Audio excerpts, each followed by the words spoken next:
Hello friends and welcome to Unfocused Thoughts, a new stream series where I effectively make a video essay without actually making a video essay and just sort of stream out my thoughts instead of actually editing anything together. Any of these might actually turn into a video essay at a later time once I decide to actually put those thoughts to paper, or they might not. This right now is what it is, and that what it is going to be some unfocused thoughts. Today, we're going to be talking about plagiarism. Now, you might be thinking, Jade, there's been a lot of this going around. Are you just jumping on the same bandwagon of every YouTuber talking about plagiarism just for content? Yes. Let's be honest, I am. I am interested in this because it's something that's I have a very interesting and unique perspective on, which I think you'll see in the very near future. I have a lot of thoughts on plagiarism and licensing, how it applies to YouTube, and how it applies to the games and anime industries, two industries with which I am intimately familiar. So, I am speaking from a place of expertise in some of these fields. There we go. So, this all started a couple months ago when H-Bomber Guy dropped his big 4-hour epic, right? He called out James Somerton, he called out Illuminati, he called out the Internet Historian, and rightly so. All these people have been raked over the coals super hard, to the point where James Somerton, if you haven't heard, there were claims that he had unalived himself as a result. These claims appear to also have been lies based on some other facts, however I do not know all the details and do not claim to. I'm not getting into that, that's not my place to speak. But a month after H-Bomber Guy's thing, the president of Harvard, Claudine Gay, was outed for plagiarism. Literally lost her position. The president of Harvard, one of, if not the most prestigious universities in the world. Something that is internationally recognized as being the place where smart people go. And then, the person who outed her, and this is true, Bill Ackman, the person who outed Claudine Gay, the president of Harvard, as being a plagiarist, his wife was then outed as plagiarizing material as well. Mary Ackman. So, there's a lot of this going down right now. And I think that it's well worth talking about.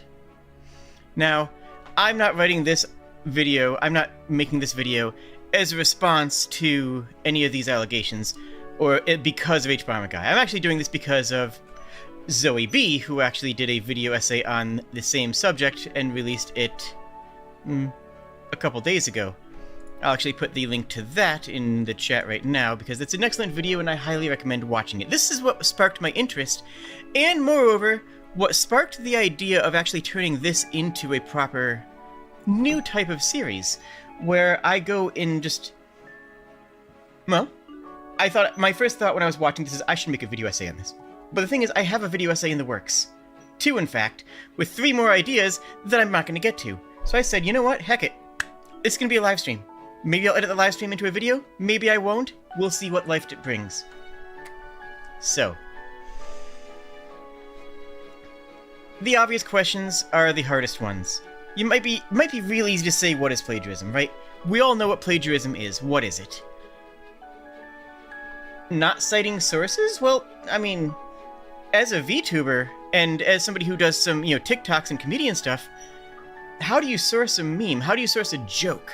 This gets into some interesting fields when you start adding comedy, and specifically stand-up comedy, into the mix. How does plagiarism work and apply for something that is not usually cited? Memes are a good modern example. All memes are plagiarized in a function. However, in practice, no one cares. Except for the people who may have actually lost money on the original meme. If it was a piece of art, if it was a piece of music, or a piece of studio. Were they actually harmed by it becoming a meme, or were they actually elevated by it becoming a meme? This can change from situation to situation, from person to person, from circumstance to circumstance, and I'm just sort of outlining all the stuff I want to get into, because I want to talk about what plagiarism is, and what it is for video games, because you cannot really define what plagiarism is for video games cleanly, because you cannot copyright mechanics. You cannot copyright the core concept of a game. You cannot copyright ideas, but you can copyright other ideas. This makes the entire thing absolutely haywire. And then the idea of what is plagiarism as a crime. There's a meme that we attribute here a lot, which is that I am in favor of crimes, I love committing crimes. It's a joke on the channel. Don't worry about it. It's very funny, I promise you. This channel is very funny even when we talk about horrible things. It's true, though. But I also want to get into some fun economic thoughts, some fun, genuine... I don't want to say political, but because I'm not going to go into like modern politics, but some general political theory thinking of what is plagiarism and who is harmed and how does that harm exist and what does that mean? Because I think that if we start examining the definition of harm, we can start to get a better idea of how to resolve that harm, how to work together both as a society and as a platform to improve it. So, where do we even begin? Let's start by talking about why people plagiarize. There's a saying that people don't steal if they can create. Now, I don't know who said that, and I'm probably stealing it right now because I can't attribute that quote. Genuinely, I don't know who said that. You know what? I can Google it right now, but I'm not going to because I'm in the middle of a live stream. I'm not going to source that quote. Does this make me a bad person? Well, no, it's just a quote. But you see how this can start to get muddied already, even in something as simple as this. Well, let's work backwards through this. People don't steal if they can create. I think a lot of plagiarism might stem from the extrinsic motivators of trying to create more and more content. We all know about how the algorithm works. We all know about how cruel it can be. Money, views, anything that's related to that. I don't get money for this yet, so does that mean I can steal? Does that mean that I'm not taking money from other people? Of course not, I am. But that doesn't change the fact that I could. That doesn't change, if I started to do essays that were plagiarized, that could be a problem. It would be immediately a problem. Alright. Let's break down what plagiarism is. Plagiarism is stealing somebody else's ideas and playing it off as their own. Is that a good definition? Let's start with that. Taking someone's ideas and playing it as their own. Who gets harmed in this situation? For it to be a crime, definitionally for it to be a crime, or for it even to be wrong on a philosophical and moral level, there has to be a victim. Who is the victim of murder? Well, the person who got killed, obviously. Who else is the victim of murder? The people who knew that person who have lost that connection. The people who lived near that event that can now say, I live somewhere where I might not be safe. There's cascading effects of victimhood and effect for a crime like that. I'm not equating plagiarism and murder, don't worry, calm down. I'm just giving an example of primary victims and secondary victims. That's all. That's the reason I'm doing this. It's okay. We're not going to get into that sort of heavy topic. Probably. So, what is the victim of plagiarism? A. Money. There's a financial victim. A person who made a product and had that product stolen can no longer profit off of that product. Okay? That sounds reasonable. That sounds fair. That sounds interesting. Which means that in a system where profit is not a motivator, there cannot be a primary victim. You see why I titled the video Plagiarism in Capital. Because there's an interesting thought process here where the person who is plagiarized, if the primary source of them being a victim of plagiarism is a failure to produce wealth, income, capital, if you will, then is the crime still there? Or is the only effect of plagiarism a secondary victim effect? Is the only effect of plagiarism the emotional pain of having your work stolen? Or perhaps the shift of stolen valor, if you will, of having somebody else taking pride and getting rewards for work that you've made. Not social rewards, I'm saying, not monetary rewards. Does that change anything? I think it has to change how we contextualize this. It has to change how we think about it.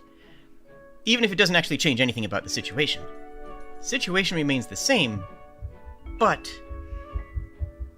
if the penalty is a loss of income, well, then that is a result of being in a system that requires income. I'm not going to go too much deeper into that, and except for the fact that I'm totally going to. So, why do people plagiarize? Let's see if we can find the definition through the rationality. People plagiarize primarily because of a need to create and an ease of using someone else's creation. Does that definition make sense? Well, maybe that would explain people like Somerton, that would explain things like that, but that wouldn't explain things like memes, which could even be argued as being some sort of fair use in that they are transformative, or stand-up comedian jokes where the joke, is what part of that is stolen. Like, there's a question of what can be stolen, and this is where it gets into more of the games thing. Let's make a video game. Okay, let's take Mario. Love Mario. You run around, you get coins, you jump on platforms, one button jumps, the other one lets you run faster, you get a power-up that can let you survive a hit, and you know where I'm going with this. You've seen video essays before, you know what I'm going to compare this to. Does that mean that Sonic is a rip-off of Mario? Does that mean that Sonic is plagiarizing Mario? Because it did everything that I just said. Right down to having an oversized villain. No. It's a very different game. Why? Well, it still uses platforms, true. One button does jump. The other button makes you run faster. That's also true. You run around on platforms from left to right. That's also true, primarily running to the right, which is also true.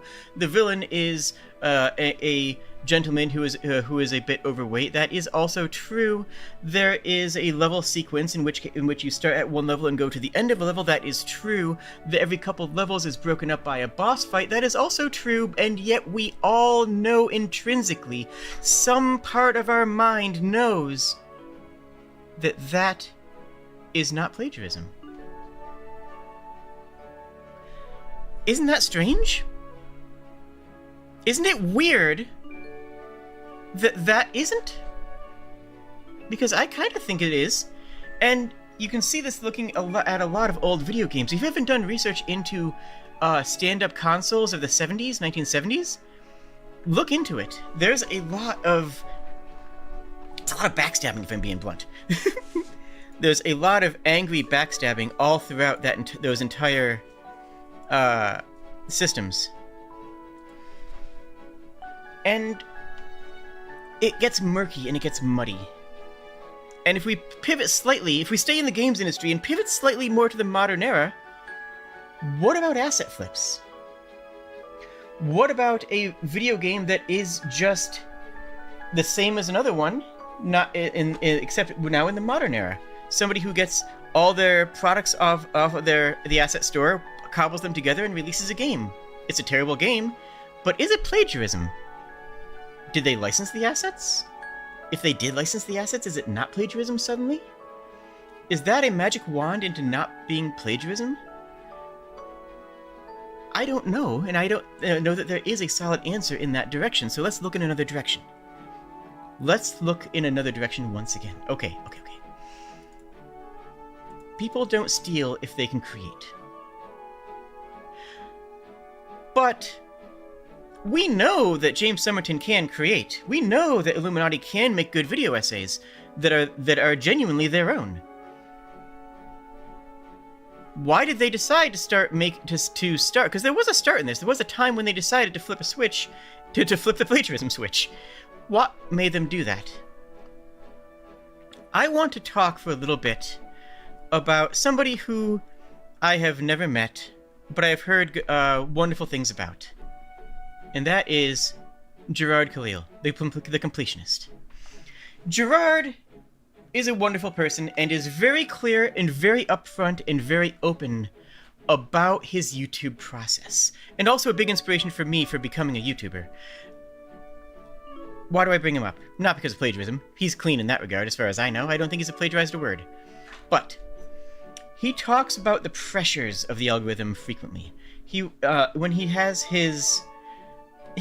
Okay, one of the only YouTubers who runs out with channel updates that I actually watch is Gerard, because he talks about channel updates in relation to YouTube and industry, as opposed to, I think I'm going to play this game next, which admittedly is what I do, but that's because I'm, terrible.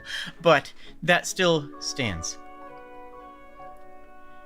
If you need income, you need money. If you want money, you need views. If you want views, you need videos. If you want videos, you need to produce things. And if you have a staff, you are not only responsible for your own livelihood, your own food on the table, your own car, your own dwelling, whatever it may be, you are also responsible for the food, livelihood, dwelling, shelter, vehicle of your staff. If you are responsible not just for yourself, but several other people, and you are getting brainlocked on creating a new video, that plagiarism button starts to shine very brightly, right? If you are responsible not only for yourself, but for several other people, and the algorithm starts to kick you in the shins and say, hey, we're not giving you as much money this month, then that button starts to become more appealing. If you have all of these needs and then get hit with imposter syndrome, and I think this is a big part about what happened with several of the YouTubers involved in this. The imposter syndrome of if people don't steal, if they can create, people thinking they can't create. Or perhaps not as well as somebody else. Or perhaps not as quickly as they need to. And if that imposter syndrome kicks in and you say, I can't create something that quickly, I can't create something that would be good enough to produce, but somebody else did, well, I'll just take a little bit from here and put it into my work. That's fine. That's fine. I mean, I've been stealing, occasional jokes. I admit this. The whole, hello friends, you smell wonderful today and don't let anyone tell you otherwise. I stole that from the Click. What do I do? Cite that? What do I add to that into my comment section? This joke's timestamp 90 seconds is stolen from the Click. Do I reference that? Do I cite that with a little MLA citation in the description? Of course not. It's just a genuine, warm way of uniquely identifying with my fans that I really like. Frankly, I really like that take. I really like that moment of you smell wonderful. I think it's really cute and wholesome. So, I use it. Can I come up with something on my own? Probably. But Luna's, you smell like a friend. Is that something that Luna came up with entirely? Maybe. I don't know. Was it inspired by something else? Possibly. Is it just what it is? It is what it is. I keep on jumping around, partially because that's the point of this series, is the idea of the unfocused thoughts. This is my ADHD ramblings. But also because I want to draw these parallels. I want us to... Because when you think about plagiarism, you narrow your mind into thinking about one specific area. We all do it. We all do it constantly. If you're thinking about plagiarism, you're thinking about a video essay that stole a bunch of footage. Or words off of a documentary. Or maybe a smaller video essayist. Or, not and, but or... you think about the speedrunner who hacked the game so that they could win. and stole the valor, if you will. You think about the academic paper that stole from one of its colleagues. You think about the comedian that stole a joke from somebody else. You think about the game that's a little bit too close for homage to another game, all separately. I want to encourage you, I want to challenge you, in fact, to think about those as one unit, and what that means. Is the essayist the same person as the... What? Is the essayist the same person as the academician, as the comedian, as the whoever else is doing this sort of academic impropriety? Are there similarities? Do we need to consider similarities? Well, that part I say yes to. The rest, I don't know. The rest we'll find out along the way. But that one part, I will say yes to. People don't steal if they can create. Do you believe this?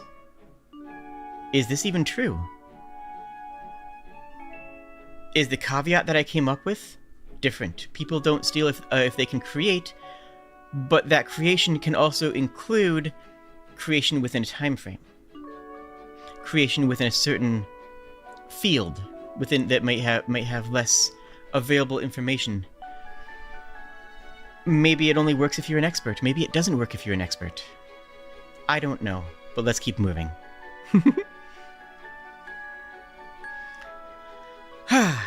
So, we know that plagiarism is rampant, as is academic dishonesty. Let's pivot slightly into the academic dishonesty and try to think of... Now, you know what? No, let's not go to academic dishonesty yet. I do want to go into that direction in the near future, but not quite yet. Let's get there. Let's focus first on definitions. Yeah, that's right. This whole series is going to be about definitions. We're back to definitions now. Stick with me. Stay with me here. So, if you didn't have a profit incentive, would you steal? I think what's really interesting to consider is the idea of content creators as passionate individuals. Do you see where I'm coming from? We love to think of content creators as people who do something because they're passionate about it. One thing that plagiarism immediately and irrevocably does is destroy the concept of passion. If you are passionate about talking about a subject, and someone comes in and copy and paste someone else's work and releases a video that is just a copy of someone else's work, is that person passionate? I'd say most of us would say no, because that feels like the cheap way out. That feels like the easy way out. That feels disingenuous and dishonest, because it is. But it also feels dispassionate. Isn't that a loaded word? Isn't that a interestingly loaded word, dispassionate? We use that to describe criminals, to say someone is a dispassionate killer, to say that they kill without thinking about, without a second thought, without a care for the person, without... as if the passion was somehow a justification. Flip that on the side. Dispassionate without passion. A video that is not passionate is not interesting. Our passion is what makes us interesting as creators.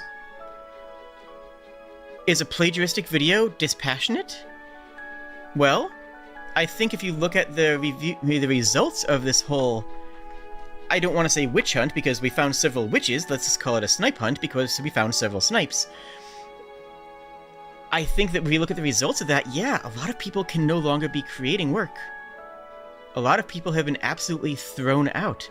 Careers have been destroyed. Literally. Careers have been absolutely upheavaled because of this. And we live and thrive in our passion. If someone is making a cheated essay, they lack passion. I would say definitionally they lack passion. If you are passionate about a subject, you don't need to steal, because you will be passionate enough to put in the work, to put in the hours. And I can think of several creators that are extremely passionate. H-Bomber Guy himself obviously is, incredibly so. But aside from that, like, people like The Completionist, people like New Frame Plus is one example that I love to call out and, compliment. People who are passionate about their work. Now let's slide back into video games. No, let's slide back to comedy first. We'll get back to video games. I want to talk about comedy because that's where things get a bit weird. Because a plagiaristic essay isn't considered plagiaristic if they just forget to reference something, right? If you forget a single citation, you're probably not going to get run through the coals. But if you forget citation after citation and start to steal wider groups of content and add in more and more of these infractions,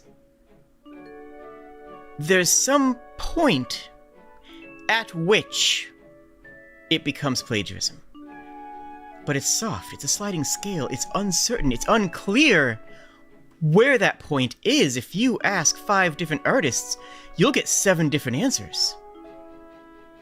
And if you ask 5 different comedians how they would define plagiarism of jokes, you'll get a dozen, because these become even more nebulous, because a single joke may have come up in what's called convergent evolution. The idea of 2 people coming up with the same joke at the same time because of similar cultural influences and similar modern zeitgeist thought patterns, leading them to come up with the same idea. The place where you see this the most is actually late night comedy. Pardon me. Is late night comedy. In late night comedy, you have a healthy amount of very fast joke building. I don't have enough water. That's gonna be a problem for this stream. Okay, well, let's deal with it. I have this. I should not be drinking this. Whatever. I'll let you speculate what that is in the comment section. Now, where was I? Ah, yes. Convergent design, the idea of 2 people coming up with the same joke at the same time, is normal.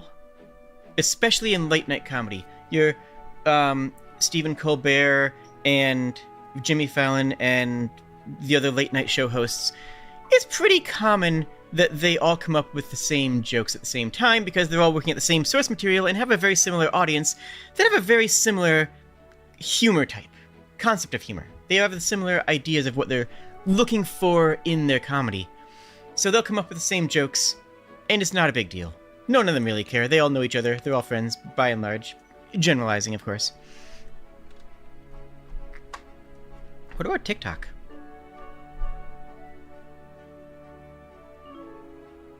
What about TikTok?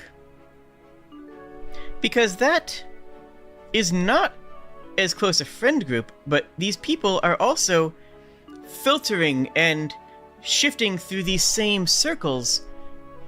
How much convergent design is there? And how much convergent design do we allow before we say, I don't know if that's your own routine? I saw an example of framing devices be used recently. The idea of a framing device of an editor coming in and pardon me, of an editor coming in and editing the video on the fly while the actors were in the middle of a skit. I like this idea. I think this is a fantastic framing device. I've even done a couple of TikToks and YouTube Shorts with that idea in process. Is a framing device copyrightable? Is a joke copyrightable? Is plagiarism defined as a breach of copyright? Is that how we are defining it now? I don't think that's a good definition at all, because that implies that the only crime is the crime of somebody else not being able to profit off of their work. Because at the end of the day, that's what copyright is. It's a creator's ability to profit off of their own work. And again, does plagiarism only exist because of capitalism? Because of capital, I should say, not capitalism, but because of a system of monetary incentivization. Does plagiarism only exist because money? Let's look back. If I was actually making a video essay now, here's where I would start to make a whole bunch of cited comments about Greek philosophers and their commentary on plagiarism. But it's not. You're watching this live and that's on you.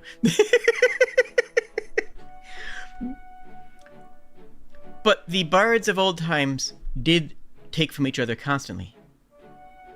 Myths and legends were spread from bard to bard and retold and retold. And if someone else retold your myth, sometimes there was a point of pride in that. That your work was good enough that somebody else would find it interesting and want to share it. Someone else sharing your work. Are clippers plagiarists? Now there's a thought that'll keep some people up at night. Are the people who clip VTubers and post those clips on their own YouTube channel plagiarists? They're posting content that isn't theirs almost wholesale. What are they doing that adds value to it? What are they doing that adds value to it? Well, let's take a look at that thought process. Added value. Now here's where things get even curiouser, because the idea of added value hurts the original argument. A clipper adds value, just to follow with this thought, by extracting an interesting moment from a longer stream and highlighting it independent of the entire stream. They're unashamedly using someone else's content, but they are using someone else's content and producing it and publicizing it in a way that makes it, well, more accessible to certain people. The idea of added value becomes even murkier when you take in the concept of these video essayists. You could argue that Illuminati added a lot of value, even if she copied every single word, by presenting it with her voice and her audience. It's still her performance. It's still her presentation. It's still her video. There's still an editor there that's editing it down in a new and different way. The information is still being told in a new voice and reaching a new audience. Does that hurt the other people? Does that hurt the people who were listening to it before? Yes, because the person who originally made it is now not getting those views, but they might not have been getting those views anyways. We don't know, and we can't know, the actual impact of that, and we can't, and tragically, we can't assess that. Which is a shame, because I would love to be able to genuinely assess what that damage looks like in the real world. So, what about fair use? What is fair use? Fair use is that added value prospect. It's taking an anime and turning it into an anime music video. It's taking a video game and turning it into a Let's Play series. Fair use is the backbone of YouTube gaming and Twitch.television. Fair use is what all of us streamers pray functions, because if it doesn't, this entire industry goes under. If there actually is a reasonable ethical response from a company saying, hey, I don't want you playing my game, I'm going to copyright strike your game because I own the copyright to the game, do they have that right? I think they do, honestly, legally, from a legal standpoint. From a legal standpoint in this country, I'm pretty sure that they could. And I don't like that thought. Because they could just walk into the door and say, you, all of Twitch.tv, you aren't allowed to make that anything. All of it is no longer fair use. All of it is using somebody else's work. Well, that's not good. It's not fair.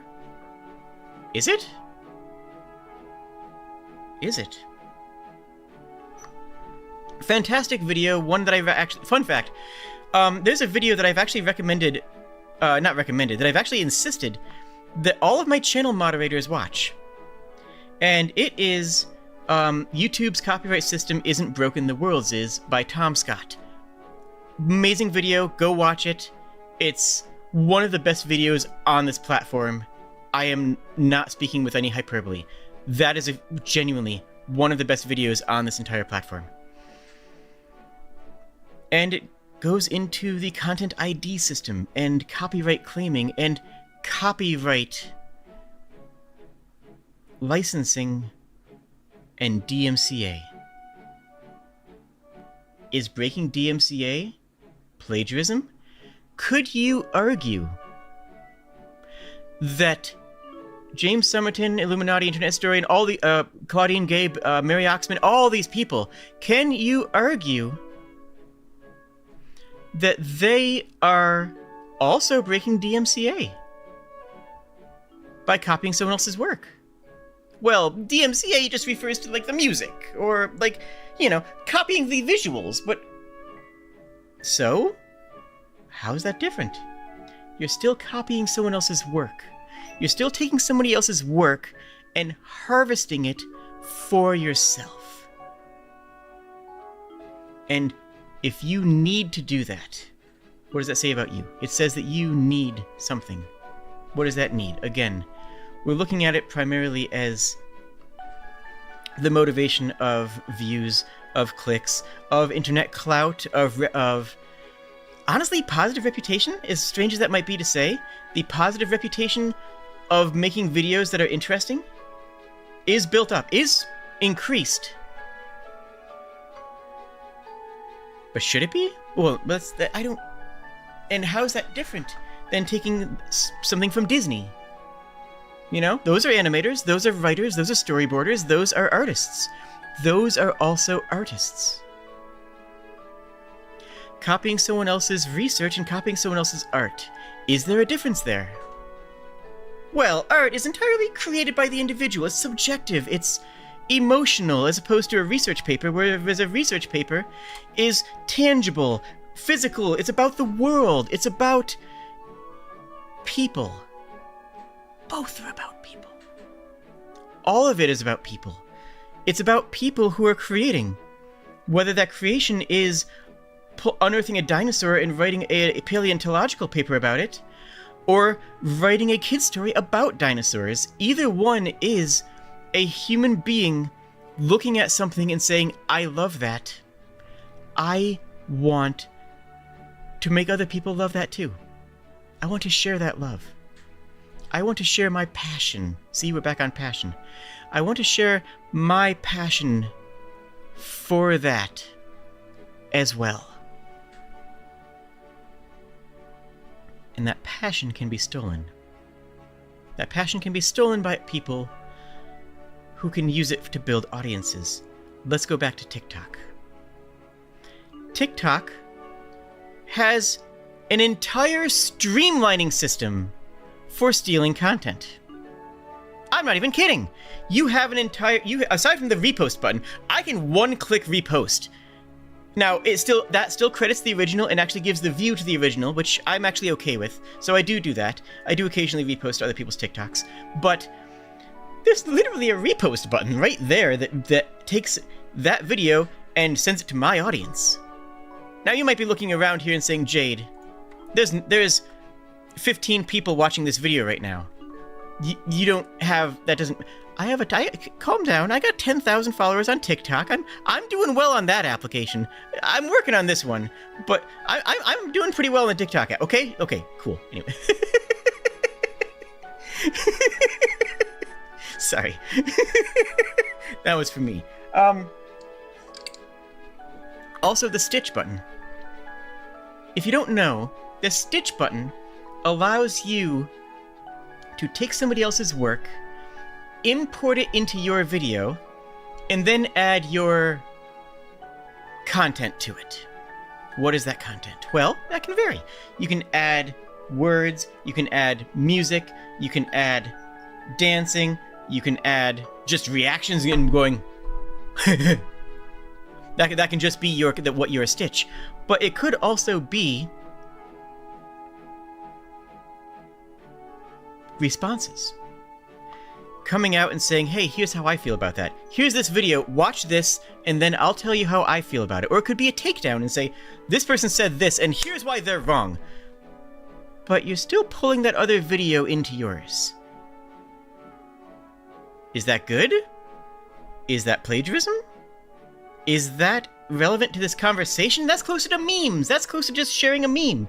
This meme of Star Wars doesn't have a copyright on it. Well, I mean, yeah, Disney owns Star Wars, obviously, but it's a meme. It's just Baby Yoda. It's not like it's someone's creation. It's not like it's someone else's work. Oh, but it is. Harold, you all know Harold, the Hide the Pain Harold, the stock photo of that was out popular like a decade ago. Think of your favorite meme. Think of Cerveza Crystal. Yeah, that's right. We're going there. Heck, even I did a Cerveza Crystal meme just like this past week. Is that breaking copyright? Yeah. Whose? Is it more of a breach of the copyright of the work that is being twisted into a Cerveza Crystal ad? Is it more about the ad being appropriated by people who are not who are not employees of Cerveza Crystal, who are people who are using it to create something new? Is anybody losing money over this? Is the money side even important? Does this only hurt because of capitalism? Or is there some other pain here? Is there a secondary trauma? Is there a secondary victim that we should be thinking more about?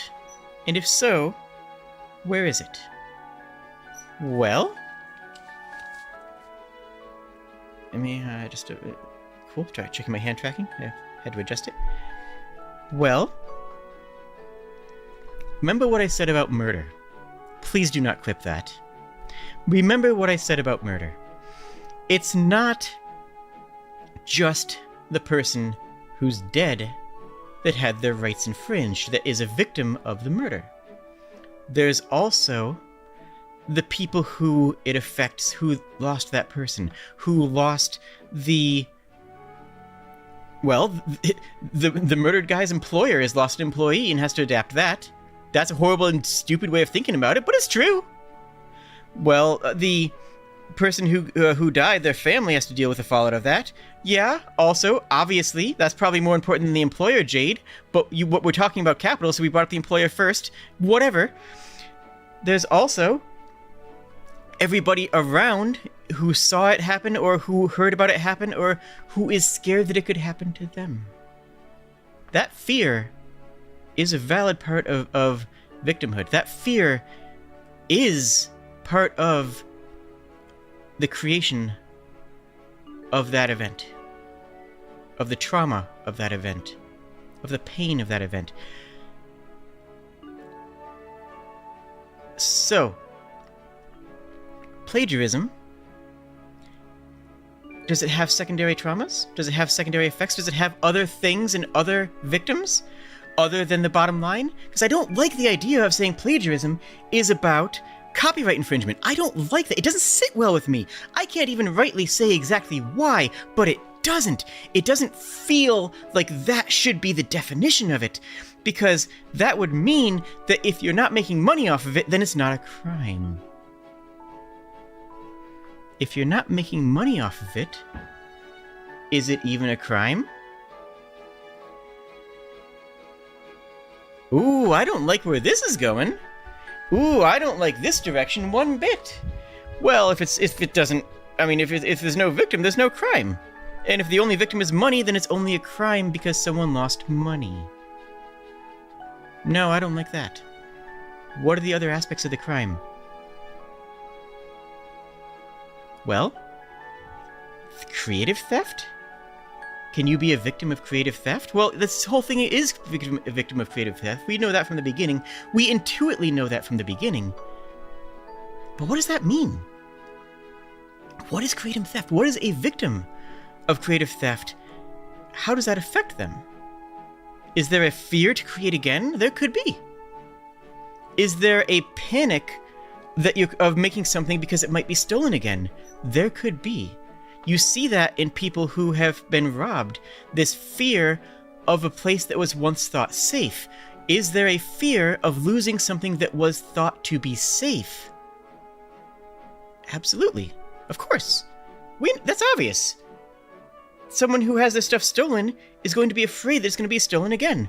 It can push somebody away from making more content, from making more work, from creating new artwork. Part of the victim, one of the victims, I should say, is the artistic process itself. That's right, I'm saying that the internet historian murdered art. No, well, kind of, but yes. But maybe? I don't know. Let's think about this. Let's talk through this. Let's figure this out. What is art? Yeah, okay, video essay that says, what is art? Really? Are we going there, Jade? Really? Is that... What is the creation of art? Oh, yeah, okay. We're going full pretentious now. Yeah, good job. What is the point of art? No, we can't go this pretentious, Jade. You can't. Step back. Okay. Does this pain amount to something meaningful? Well, yes. If you have a joke stolen, that amounts to something meaningful in your creative process because someone stole your joke. You're going to feel bad about it. You're going to look around and say, dang it, someone stole my joke. Dang it. If they get more popular than you do with your joke, possibly because they already were more popular, then that hurts. That hurts a lot. I want to point out how big some of these creators are. I mean, you guys all know how big someone has to be the president of Harvard, right? You know how big you have to be one of the, taken down by H-Bomber guy. Why did they do it? They clearly could have, made work themselves. Maybe it's because of that grind we brought up before, this idea of having to keep working so hard to pay the staff, to pay the workers, to the high stakes involved in this necessitated content grind. Yeah, that makes sense. I think that makes sense. You want to make more and more content, and if you have more followers, they're not going to double check you. They're going to trust you. They're just going to say, yeah, I trust this person. There's a level of trust that makes it not harder, but easier to plagiarize. And this is proven time and time again that I can source... The sources are going to be in other documents. I can source this, though. But the people who are more likely to cheat are not related to the size, capacity, or clout in a negative way. It's in a positive way. It scales. The bigger you are, the more likely you are to cheat. I brought up speedrunners briefly. Some of the people who have cheated on and been called out on cheating in speedruns are some of the people who genuinely could have done it themselves. People who actually genuinely did have the skill. Some of the best in the world. And yet they still cheated. They were big enough to cheat and get away with it. And no one doubted them because everyone knew that they did have it in them. There is still a respect for some of these plagiarists that have been called out, because we all know that they did have it in them. We all know that they didn't have to plagiarize. We all know that they had all the parts that they needed to be able to make it themselves. That looks awful on screen. That looks so bad. Okay. Let's go back to video games. It's a gaming channel. This is a gaming channel, right? Probably. Maybe. I don't know anymore. This channel is whatever it wants to be. I do actually want to streamline this channel. But that's neither here nor there. Let's go back to video games. You cannot copyright a game mechanic. This is well known. This is a very well known thing in video games. It's why we have video games. You can't copyright the concept of a platformer. You can't copyright the concept in a more modern example of a Souls-like. You can't copyright that idea because... why? Why not? Is there something inside of this that is not outside of the realm of copyright? Is there something inside this idea that just does not work anymore if it's not copywritten? Well, that doesn't make any sense. Why can't you copyright a mechanic? I actually don't know. I don't really have a payoff to this line. And this is part of the unfocused thoughts part of this video. I don't have an answer for this. But we all know, we probably all have in our Steam library, several games that could be described as Souls-like. Souls-like is a tag on Steam. And if I click that Souls-like button, would you like to know, sorted by most recently played, would you like to know the most recent Souls-like game in my Steam library? Yes, this is relevant to the conversation. The most recent Souls-like in my library is the game that inspired Dark Souls. The series, rather, but the point stands. The most recent played Souls-like in my Steam library is Monster Hunter World. Monster Hunter, with its weighty attacks, slow considered movements, enemies that are larger than life and incredibly daunting, one battle that can take 20 minutes to defeat. The idea of having to have this incredibly difficult boss fight that you are very likely to get knocked out at least once or twice in the process of defeating it. That was sort of the core, some of the core, of Kingsfield, of Dark Souls. This idea of this, the weighty combat, not like the bonfire system or any of that stuff, but like the weighty combat was something that Monster Hunter brought to the table. But now it's a Souls-like. Isn't that interesting? But regardless of that, if you could copyright a mechanic, I want you to think about how barren video gaming would be. How terrible would it be if you couldn't play a Metroidvania because Metroid and Castlevania held the copyright on those types of exploration? How awful would the gaming landscape be if no one could make a Zelda game except for Nintendo? If no one could make a platformer, full stop. Like, if no one can make a platformer. No, it's terrible. We all know and accept and embrace that there is a necessary level of cooperative design, I'll call it. Of not convergent design, but inspired design, of cooperative design, of the design that someone else can take and put into their game. Someone else can grab a hold of and say, I'm using part of this. Someone can take and say, I love this. Let me show you what I could do with it. Let me show you what I could do with these ideas. Let me take this beautiful, brilliant concept that you have handed me and make my own take, my own Dark Souls-like game. My own Lies of P, my own soldiers, my own Tunic, my own Jedi Fallen Order, my own Hyperlight Drifter, my own... Why is Nekopara in my Steam library, first of all, and secondly listed as a roguelike? What? What even is that? I think someone gifted me this. Is this a dating sim? This is a dating sim. Okay. It's also tagged as Souls-like on Steam. Okay. Well, anyways, the idea that you could make your own Dark Souls-inspired dating sim.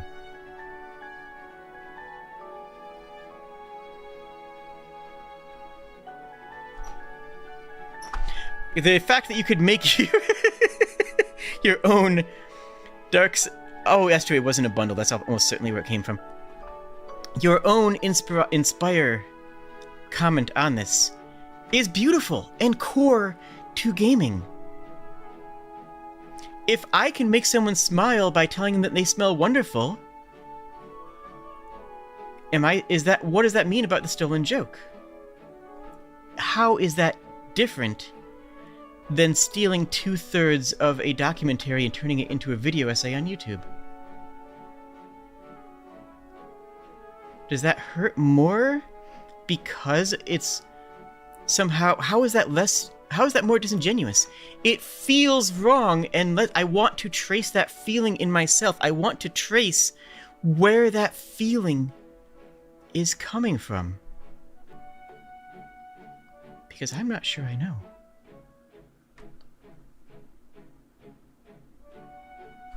So,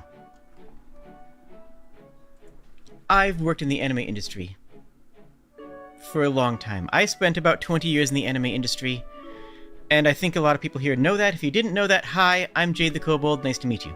I am the queen of all anime, and I am in fact an actual goddess. I am more in touch with the anime industry than most people that you'll meet. Let's talk anime. Let's talk anime, folks, because this is another interesting tangent. We all know what a derivative work on anime looks like. We all know what isekai trash means. If you don't, God bless you, you still may see the light of heaven, but you won't last long here. We all know what a derivative work means, and how that can be good. The first isekai that I saw was Escaflowne. A young girl gets sent to another world in the middle of doing a tarot reading or something like that. And in that other world, she is found and respected and no spoilers, really. Falls in love with a beautiful man who has a giant mech suit. As all men should. And we see isekai throughout the ages. We see various isekai, some of which are making fun of the concept of isekai, some of which are just taking different takes and twists on it. In Another World as a Vending Machine is an actual anime that exists, and it exists not just to make a joke, but actually has several episodes. It's a full season. In Another World as a Vending Machine is the premise of, I went into another world. I was an autistic vending machine enthusiast in this world, and when I get transferred into a isekai video game world, I am a vending machine. My powers include make soda. And fall in love with a female protagonist who's strong enough to carry me around so I can sell udon noodles to this medieval fantasy world.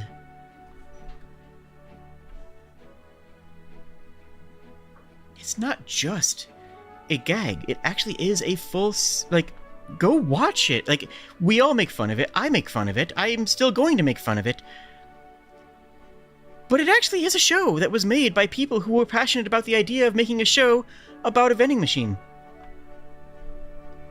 And then we have, phenomenal, incredibly well-written takes on the, Reincarnated as a Slime is one that I really thoroughly enjoyed the first season of. The first 2 seasons of. I don't know if I watched the rest of it, though. I did not. And it takes a much different direction and says, hey, here is a genuine no hold back take on a fish out of water. The concept, the isekai part, to my knowledge, never really comes back into it that much, but the idea of it at its base is this is a person who was taken from their world and now lives in this one. Who cares about who they were? We care about who they are. Who they are is a cute little slime that decides to help people and create a community and make something interesting happen in their world. And then you keep on going, and then you have, wish fulfillment, like Sword Art Online, which is just, look at how cool this is! The point of Sword Art Online is not to say, look at how good this story is. The point of Sword Art Online is to fuel this idea of, man, if I was in that world, I would, and to get you daydreaming about what you would do in that world, how you would handle that situation, what would happen if it was you. And that is completely valid. I'm just going to say this right now. Lay off of Twilight, because it's really just the same idea of wish fulfillment as Sword Art Online. Both are just this idea of creating a piece of art that is less about the piece of art, but more about the inspiration to get people to imagine themselves in some other world. It's escapism fantasy, of course, but it's all tied together and it's all unique and different. Isn't it? At what point, what isekai plotline would you count as plagiarism? Dungeon Meshi is a phenomenal anime. One of my favorite anime of all time, and I'm currently watching the series, and I am loving every minute of it. I followed the manga for years. I've always been a fan. Dungeon Meshi is a delight. We're going to be talking back on plagiarism in just a second. Stick with me here, okay? Dungeon Meshi is an anime about cooking your way through a classic second ed D&D style dungeon. You have a very interesting cast of characters, and the core of the story is, what if all these fantasy creatures were expertly cooked? What does a cockatrice taste more like a chicken or like a snake? Do different parts of a manticore taste different? What is the best way to prepare living a mimic? Well, what do you think? Isn't that sound interesting? It is. It's fascinating. I love it. I say this because there is another anime that came out in between Dungeon Meshi being announced that it was going to get an anime release and it getting an anime release. Another anime came from nowhere.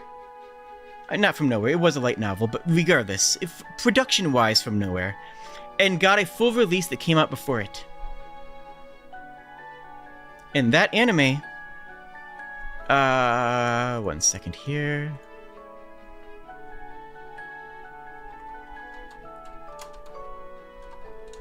I want to get the... What's the actual English title? Is it actually just called Net Supermarket? I think it might just be called Net Supermarket. Tondemo skill de Sekai Honoro Meshi wa Wiki. It's an anime about a guy whose magical power is that he can access his shopping market from anywhere, from in this new world. He can order seasonings well in a fantasy world. Okay, sure, whatever. That doesn't apply. That doesn't sound the same, but it does. The actual content of the show is this guy and his pet wolf, because it's a good show. He has a pet wolf. How could it not be? Killing creatures in this fantasy world and cooking them. Killing a dragon and cooking it, and then showing off how, you know what, this medieval world doesn't have soy sauce. These people have never had gyudon. This medieval fantasy world doesn't actually have a lot of salt, so the ability to actually salt meat properly would add a lot to them.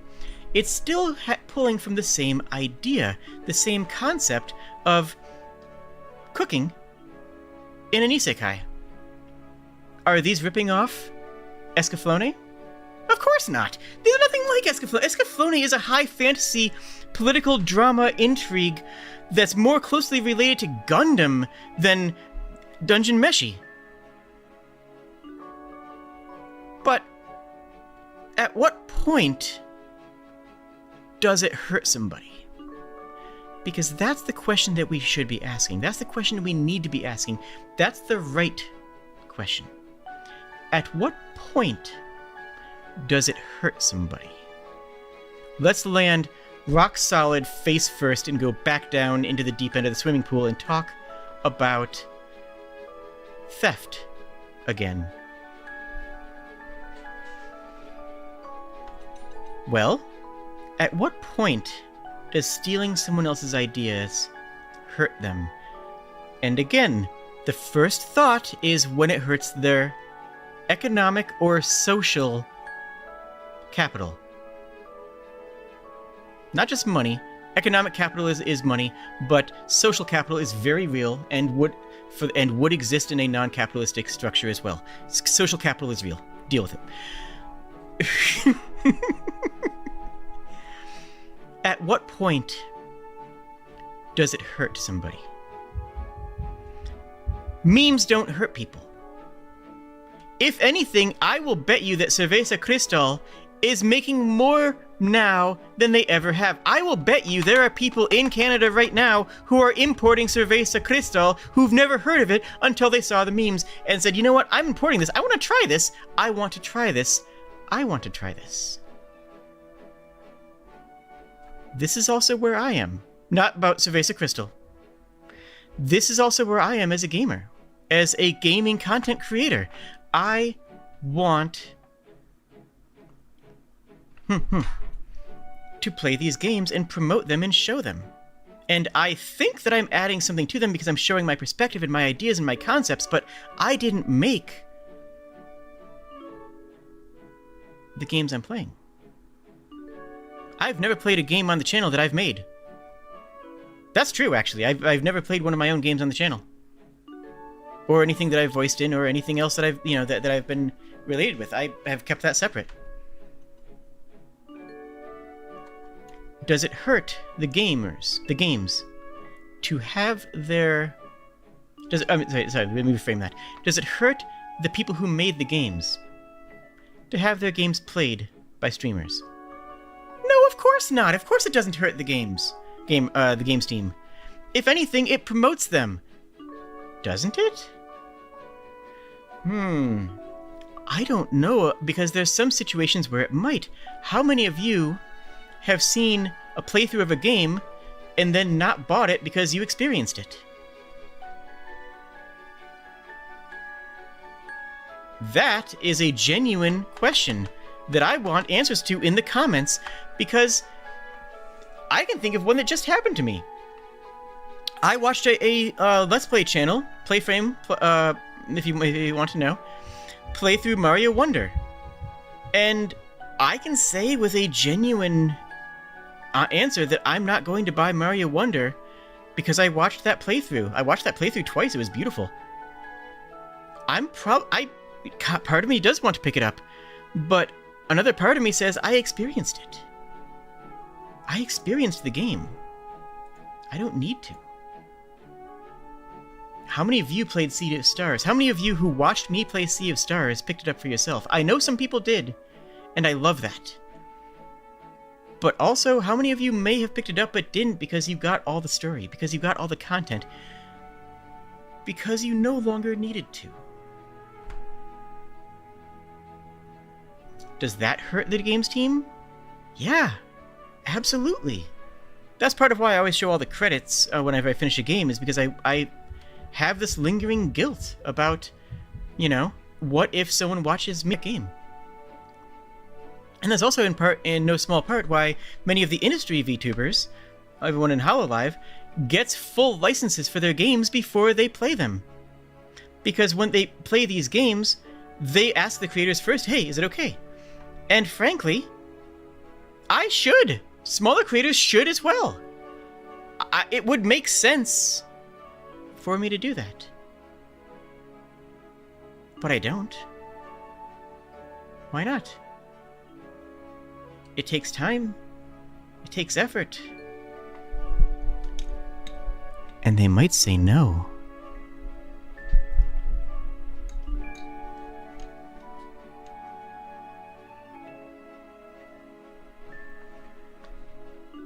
Some games teams, when they give you a game, some teams will say, you may stream this up to Chapter 3.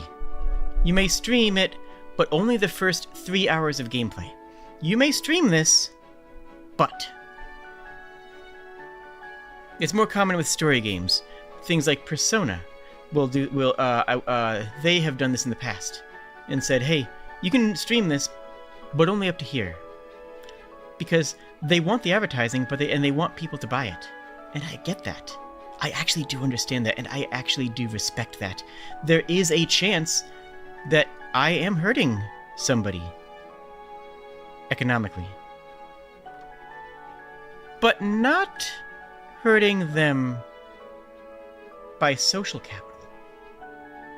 You see the split here. You see the split between the victimhood of copyright infringement hurting your ability to make profit, to make capital, and the victimhood of having your ideas stolen. This is what I've been spending this entire time trying to bring together, because they are two very different ideas. One brings your game to more people, brings your idea to more people, and credits the author and says, look, puts it on a pedestal. Look at this beautiful game. Look at this beautiful, wonderful, flawed travesty of a game. And the other one steals the money as well. I don't know. It's an interesting way of looking at it. And this entire video is mostly about trying to rebuild my own, myopic thoughts of plagiarism, stealing, content theft, joke theft, and memes into one big old jumbled mess. We'll just let all these thoughts blitz around your brain at the same time, because they deserve to be there. They're all the same thing, just in different ways. DMCA, joke theft, what we would call plagiarism in the academic sense, what we would call plagiarism in the essayist sense, what we would call memes. They're all different facets of the same jewel. If you turn the gemstone around and look through it in a different angle, you see something new. And you're so used to being presented these ideas in different angles, in different, very specific views, that I am willing to bet that you have not considered all these things in the same breath before. You may have strong ideas about video essayist plagiarism and never have thought a second moment about streamers. You may have had strong thoughts about asset flip video games, low effort asset flips, but not about streams, about sharing memes. One's okay, one's not. Where's the line to be drawn?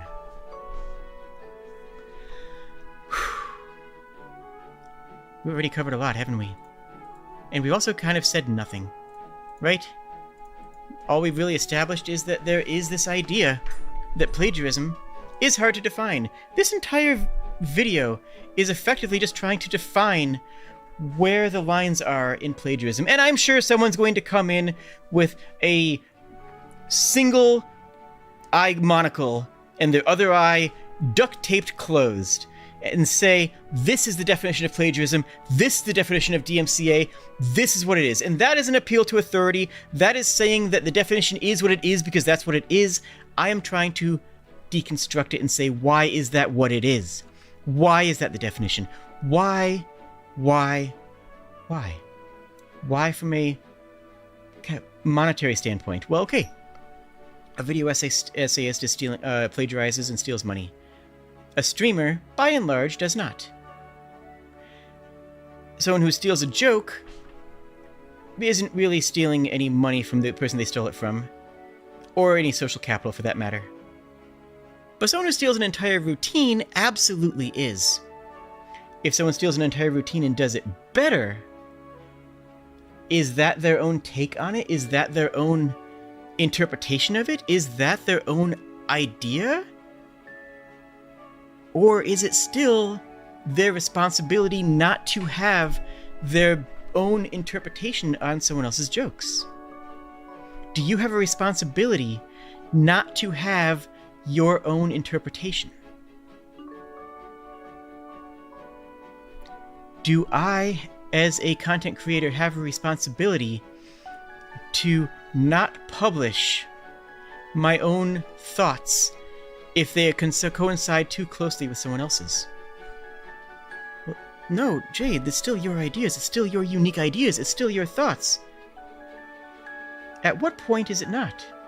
Because we all agree there is a point. We all agree there is a certain point where it is no longer my thoughts, where it is no longer my creation, where it is no longer my work. My essay. My writing. My joke. It is my performance. Is that enough? That's certainly enough for legal standpoints. If you perform for Elise on a, you own the rights to your performance. But if you try to play somebody else's performance of Fur Elise, you can get DMA struck down. Even though Fur Elise is in the public domain. Even though the original work is public domain, meaning it is welcome to everybody, meaning anybody in the entire world can use it, but not that version of it, because that's someone else's performance of it. Oh, but that performance of somebody else's work is a video essay? Don't do that. Well, the original video essay isn't in the public domain, but what if all the information is? Well, their words are their own work. Well, all the notes could be their own work. Well, no, it's different because this person's still alive. Okay, let's talk about that. Is something that has slipped into the public domain different because the person who created it is no longer able to gain clout, is no longer able to gain money, is no longer able to profit, gain capital, social or monetary or whatever?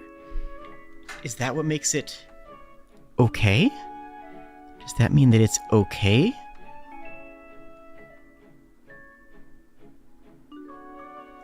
No? No?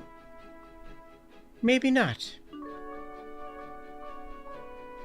But you can own a performance. Can you own a performance if you don't own the thing that you're performing? At what point? Well, the question there becomes a legal one, doesn't it? At what point do you have copyright over the material? Does that mean that the people who had their stuff stolen from a video essayist have a legal recourse? Does that mean that we should bow to the authorities and say that whatever the law says is the correct definition? Whatever we decided that legally is appropriate is correct? No, that doesn't make any sense either. That can't be right. Because there is a moralistic attitude here that needs to be managed, considered, respected. Is it about respect? Is the person who steals a joke disrespecting the original creator of that joke? Well, if they claim it as their own, then yes, absolutely. That is absolutely disrespectful.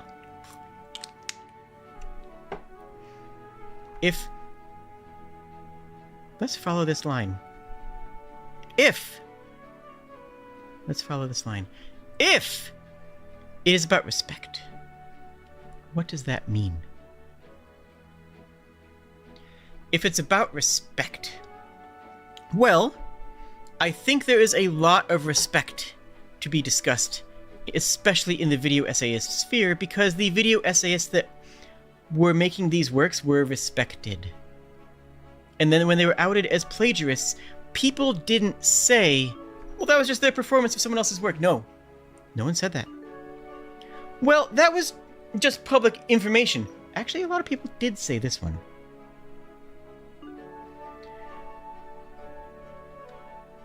But they would it's about them earning respect from something that may not have been theirs.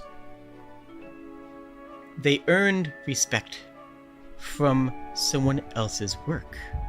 Again, social capital. Again, plagiarism and capital. Again, this is all flowing together. Unfocused thoughts, all in the same landscape, if you will. What about respect? Can you steal someone's respect? Absolutely you can. Of course you can. We see it all the time. You can steal valor. You can steal respect. You can steal creations. It's very easy, in fact, to steal respect. Is that the victim? I think it is. I think that my definition of plagiarism is about stealing the respect that somebody else deserved for a work.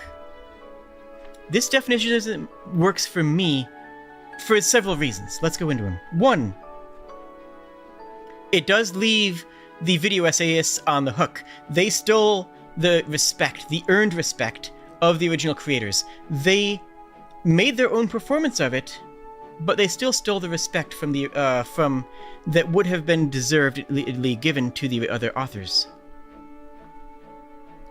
The musician making for release, they did not steal the respect from.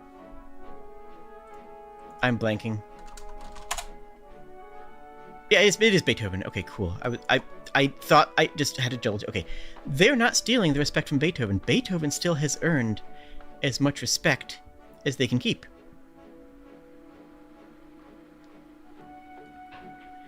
So, it is fine, therefore, to play for release, based on this idea of plagiarism as a theft of respect. What about streamers? I am not stealing any respect from the people who make the video games. If anything, I am lauding their accomplishments. Usually. And if I'm not lauding their accomplishments, I am critiquing their issues, if you say. Let's just say that one. I am critiquing their creation. I am not stealing any respect earned or failed to be earned by the original creators. So, plagiarism is a theft of respect for streamers works. That passes the test. That passes the idea of saying, yeah, that makes sense. What about memes?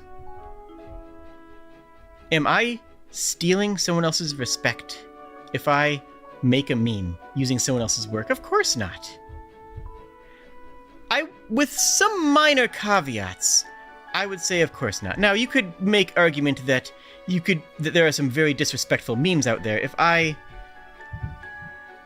am cheapening the work of Hayao Miyazaki by making the meme that I made about Cerveza Cristal, you could make an argument towards that. But by and large, there's no respect that is being lost by copy-pasting and adding new text onto what? Onto a commercial or onto a single still from a movie. You aren't degrading Dune by making the spice must flow joke.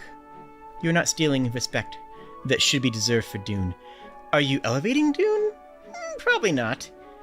You're not really saying, hey, haha, by reading this meme, you should totally go read Dune. But honestly, maybe that might be a thing. Maybe someone did read Dune because they saw a funny meme and wanted to know what the source material was. That would be very interesting. I've had similar trips myself where I've seen something and be like, wonder what that's about. And ended up picking up something or playing something or watching something because I was sparked to curiosity. What about academic integrity. One of the most clear-cut definitions of plagiarism that we have is stealing an academic paper. Is that stealing the respect of the original author? Obviously, 100%, no question, not even a hesitation there. Yes, if you are stealing someone else's academic work, you are taking the respect of the original researcher, the original scientist, the original creator, and perverting it. What about stealing someone else's artwork? Yes, you're stealing the respect that they earned from making their artwork. What about using AI? Ooh. See where we are now? Do you see where we are now? Is using AI stealing respect? You can argue very, very easily that, I mean, you can not even argue, you can simply state, this is just a fact, you can simply state that using an AI, that an AI artwork program, by definition, is using other people's artwork. It is stealing their artwork and using all that artwork to create something new. Is it creating something new? It's creating an amalgam of all the inputs that it's received. Is that new?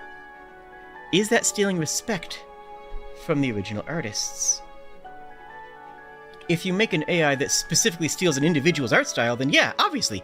If you make an AI and tell it to make something in Hayao Miyazaki's style, then you are being disrespectful to Hayao Miyazaki for stealing his style. That is taking his artwork.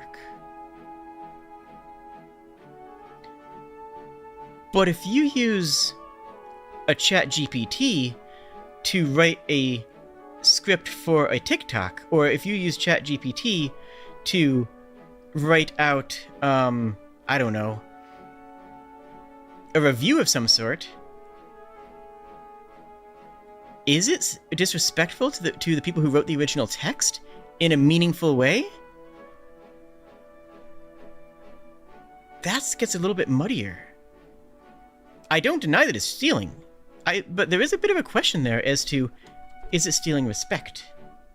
You could also argue that all AI is stealing all respect at all times, because all the respect for the original creators is being taken to create the new result.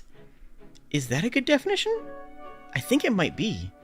I think that might be a good definition, but I don't want to make this all about AI, but it's just a thought that I wanted to slide in there. All right, let's take another step in here. What about isekai? Is it stealing respect to use someone else's concept? The Dungeon Meshi versus the versus the Net Supermarket one.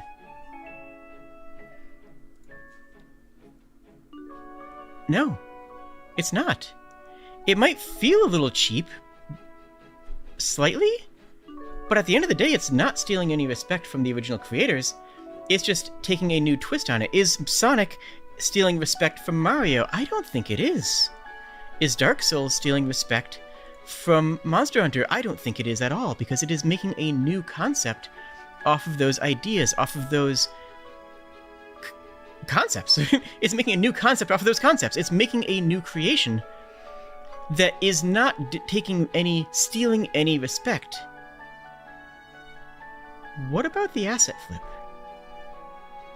Well, that's when we get money back involved, isn't it? Because if someone makes a clone of Ark that is just Ark, but, you know, an asset flip, a cheap store-bought thing, it is stealing respect because of the quality. Because of the quality?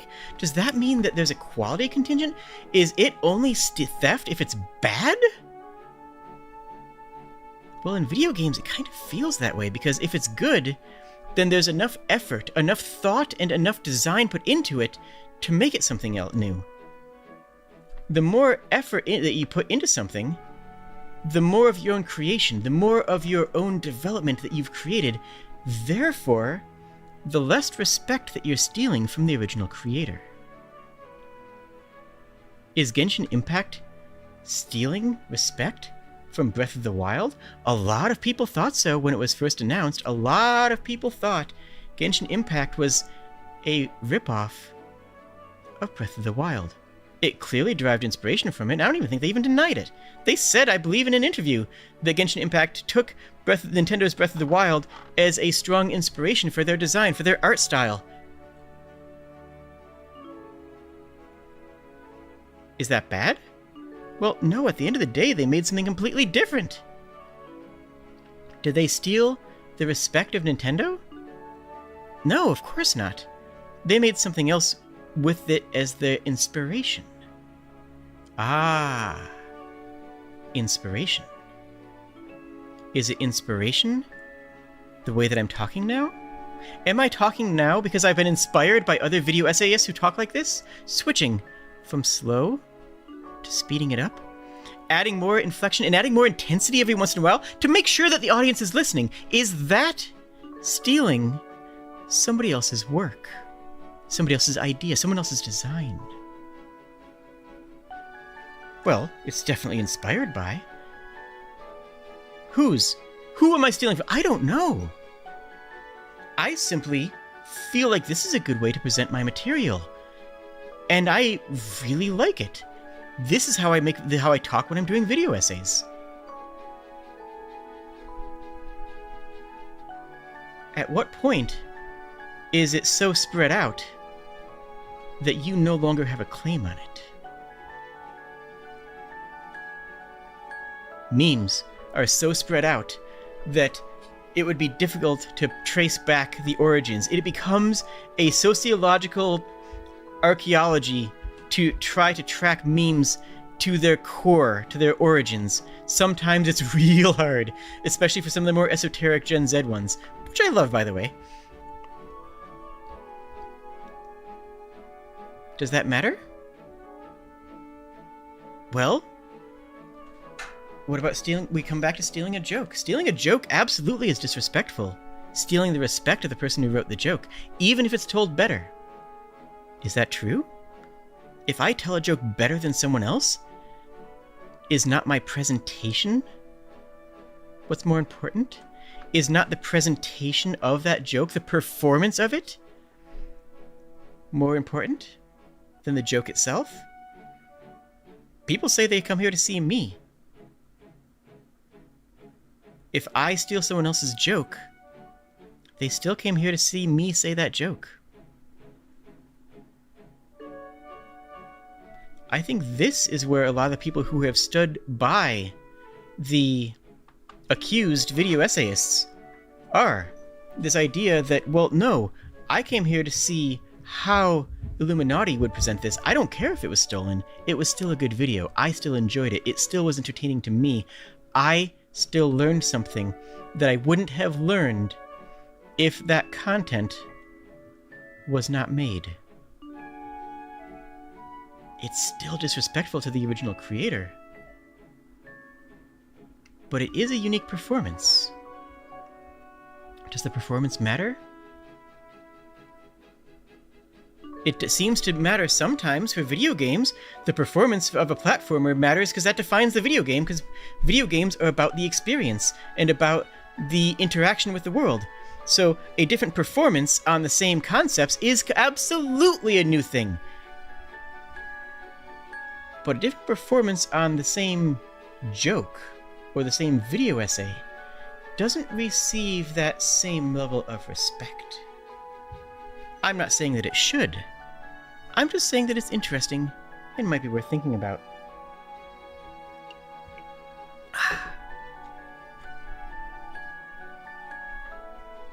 So, where does this leave us? Do we have a definition yet? Plagiarism is defined as stealing somebody else's respect? Receiving undeserved respect from someone else's work? Taking somebody else's social and economic capital? Which of these is a correct answer? Which of these is meaningful? Which of these definitions are we willing as a culture to apply to everything? Because This is not a vacuum. If you look at academic plagiarism and then you look over and you see the plagiarism of streamers and the plagiarism of concepts in anime and young adult novels, which I haven't even touched on, there's a lot going on. And at the end of the day, a lot of it is the same. It is taking someone else's ideas. But for a book, you're writing an entire book. If you're not stealing passages, you're just stealing ideas, then does it matter? You didn't come up with the idea of an orc. I didn't come up with the idea of a kobold. Dungeons & Dragons, Wizards of the Coast didn't come up with the idea of orcs or kobolds. Who owns the kobold? Not me. But I do own my performance of it. I do own this model. I do own this background. I do own this music. This music was made by, let me get the name right.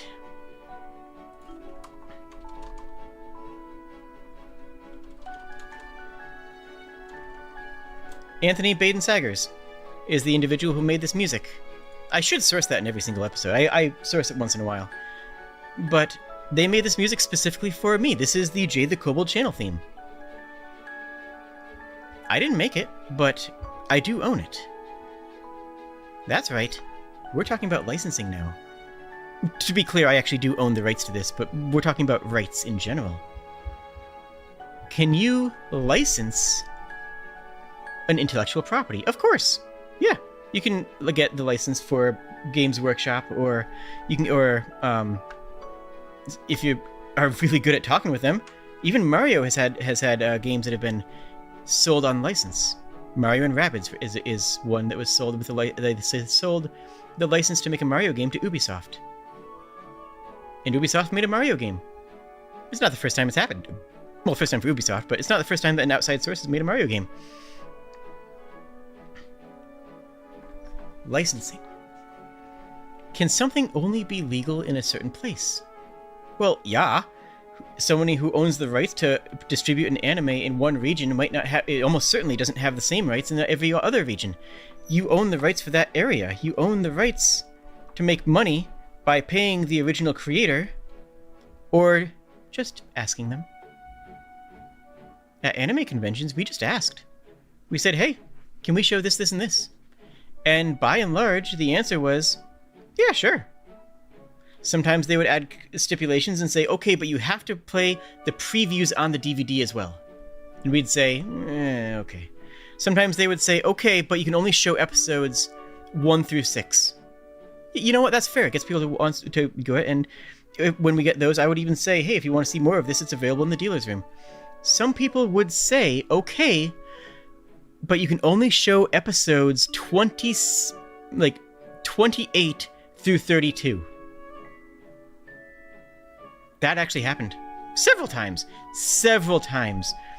They would say, yeah, but only this sliver. Only this little, very specific sliver you're allowed to show people. Hey, that's their choice to make. They own the rights to it. It's their work, and I'm not going to plagiarize. I'm not going to steal. I'm not going to break that license. Because I'm working for a convention that has tens of thousands of people attending, and I want to make sure that the convention is in good standing with all the companies. So we say yes, sir, and when that comes up.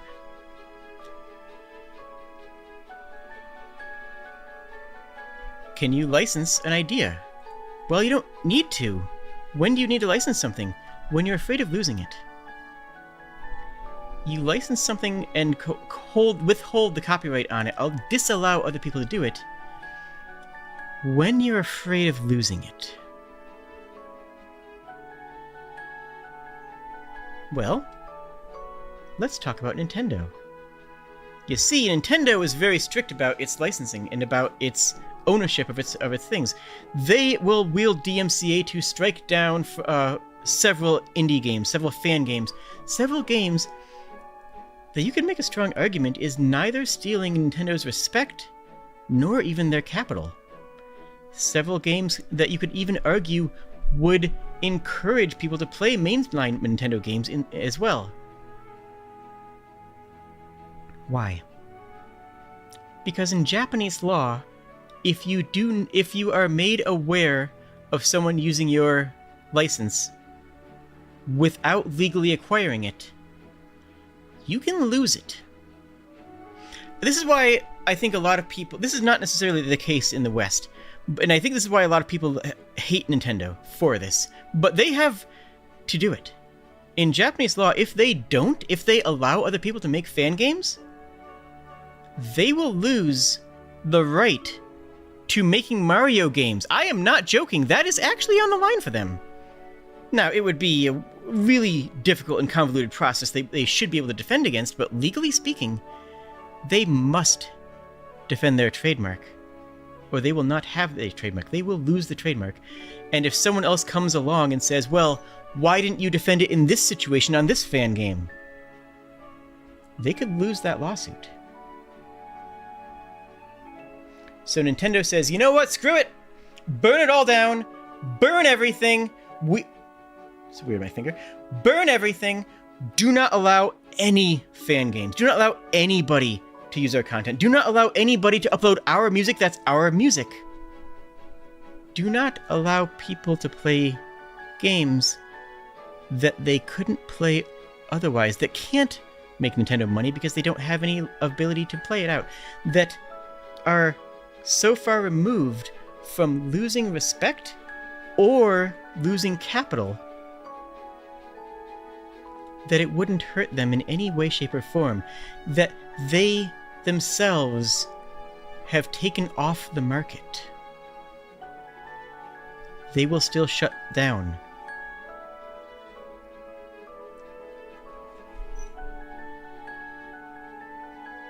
And they have every right to, because they might not be able to make a Zelda game if they don't block that fan-made Zelda game.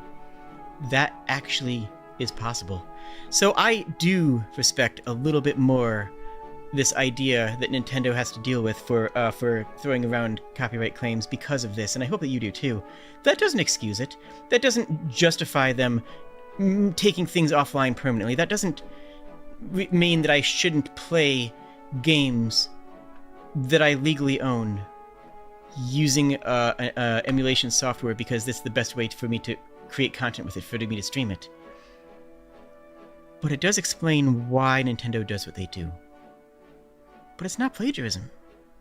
We're talking about something else now. We're talking about licensing, Jade. This is not even like regular licensing. This is the licensing of a brand. We're not talking about video essayists. We're not talking about James Somerton anymore. Jade, this is supposed to be a video about H-Bomber Guy. It's all connected. It's all some form of intellectual theft. Taking someone else's idea and presenting it either as your own or without permission from the creator. There's lines to be drawn in that last part. Recognition from the creator. And that comes down to respect as well. If the original creator has said, yeah, you can do that, that's fine, then there's no problem. None whatsoever. Fine. You want to make a Mario game and Nintendo says okay? Yeah, by all means, make a Mario game. You should. I want to play, such and such game. I want to make a meme? Who do I even ask? Who made that? Who is the original person? There's no respect that is being stolen. There's no victim in reposting a meme, or in creating a meme. Is there? No, I don't think so. Well, it's worth thinking about. I'm not saying that there is, to clarify. I am saying that it's worth thinking about.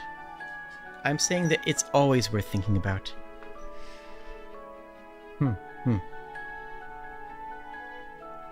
What about jokes? Ooh, well that does steal respect from the original author, but they don't have a trademark on it. They don't have a copyright over it.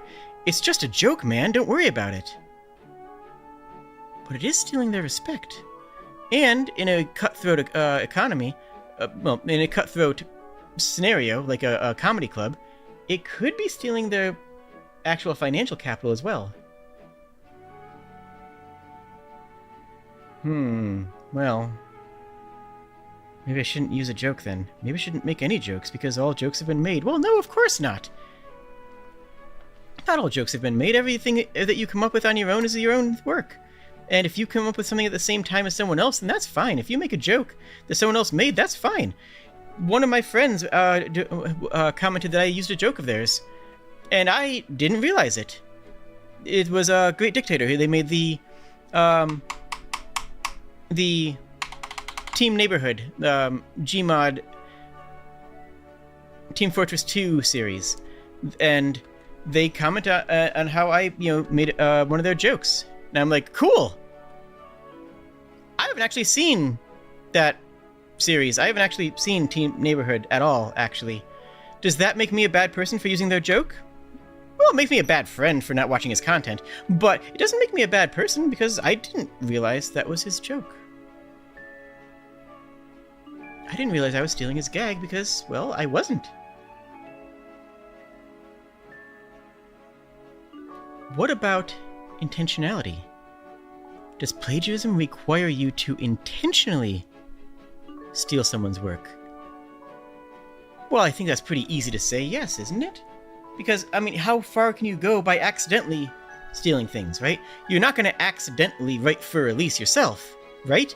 If you write for release in its completion, it's pretty clear that you didn't just make it yourself. But with a joke, it's not clear. But with a video essay script, they wouldn't have gotten away with it for so long if it was clear. But with a academic paper, they wouldn't have gotten away with it for so long if it wasn't clear.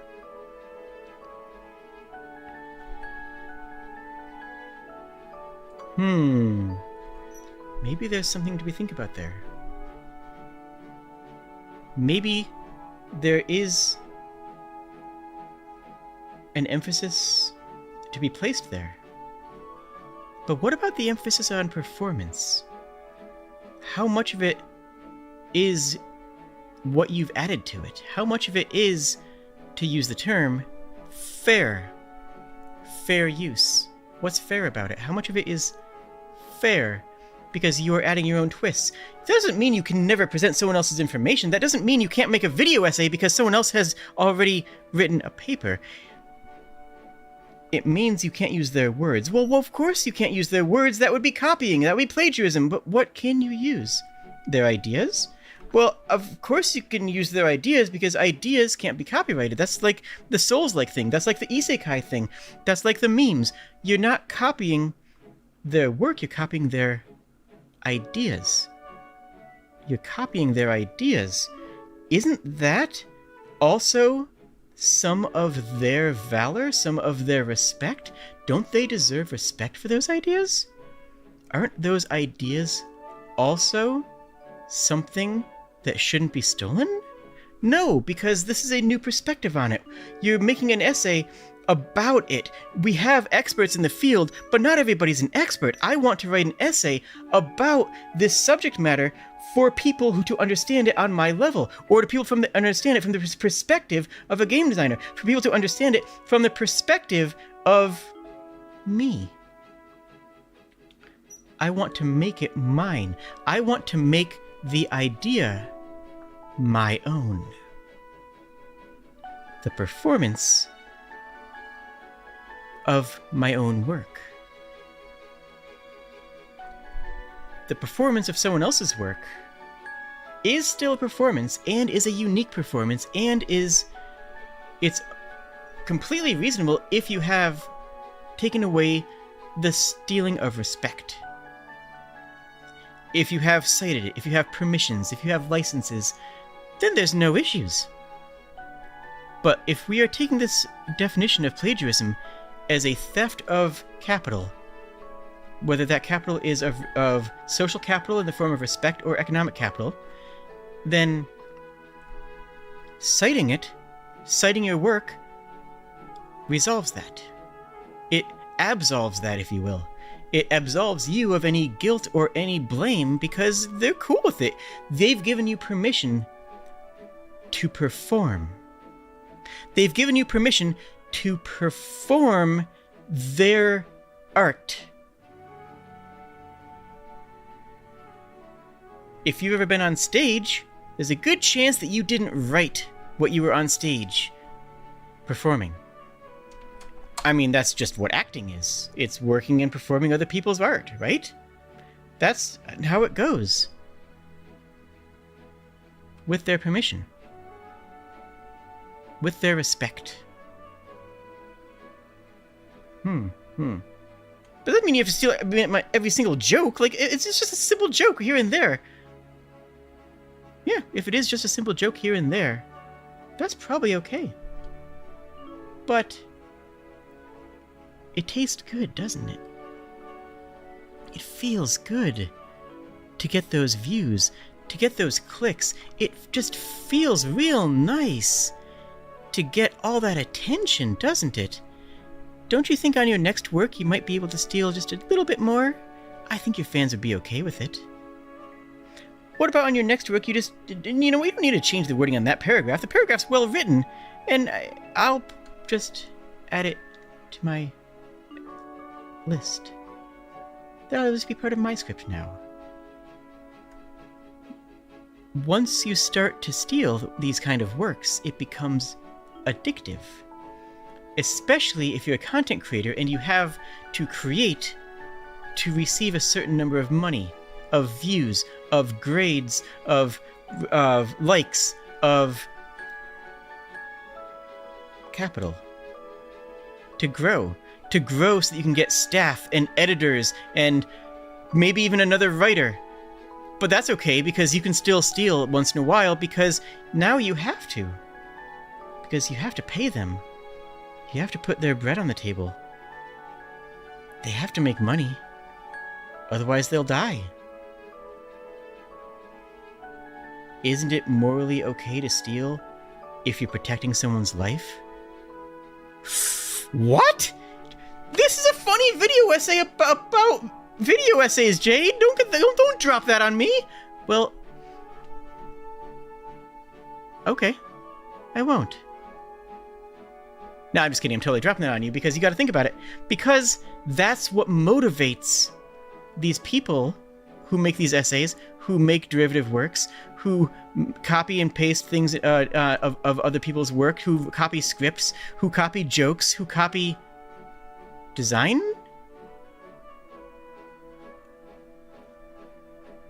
Is that also true of copying design? At what point is it just inspiration? At what point are you stealing? And at what point are you simply taking a little bit here and there? At what point is it inspiration? And at what point do you need someone else's inspiration? At what point can you no longer make it yourself? Whether it's because of time, whether it's because of skill, whether it's because of simply the pressure of having to make a new video that needs to go out this month.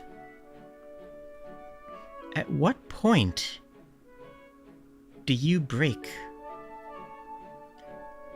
Where you're sitting right now, you might be willing to say never. But if you're sitting in the chair of someone who has 1 million subscribers, that never might come sooner than you think. And it gets justified. It gets justified every step of the way. Every step along the entire path, people justify it and say, it's just a line here.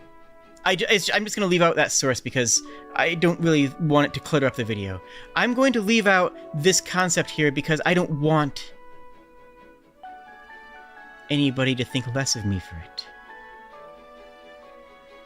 Because I want that respect. Because I feel like I deserve that respect and I feel like my staff deserves to eat.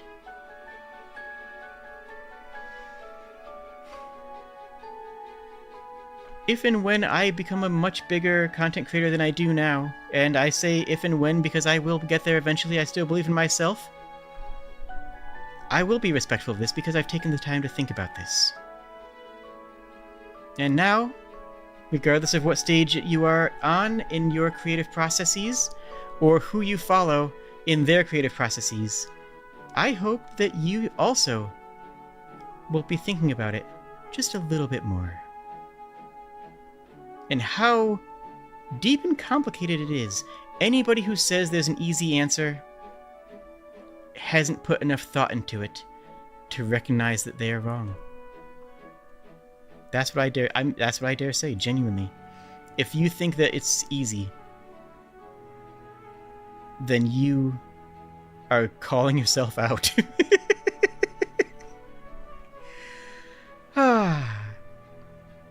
Please comment. Genuinely, I want to see a discussion. I want to see discourse in the comments section. Civil discourse. But I want people to talk about this, because there's a lot to talk about. We covered a lot of things, and as the stream said, this is Unfocused Thoughts with Jade the Kobold. This stream today, also, I would like to say, is sponsored by nobody, because I don't have any sponsors right now. And even if I did, I wouldn't put a sponsor on this video. But you can support me. If by liking the video, by subscribing, by linking this video to other people. That helps more than you think. It really, really does. Linking this video on another place and saying, hey, XYZ I liked about this thing, that helps me out so much. I don't know how to use Reddit. I'm terrified of Reddit. All I know about Reddit is that I have to type in things into Google with Reddit on the end of it so that I actually get an answer that isn't generated by AI. But I don't really go to the website outside of that. So, if you would help me out and get me a little bit more capital, a little bit more eyes on this, it would mean a lot to me. And I hope that you have a wonderful evening, friends. Good night.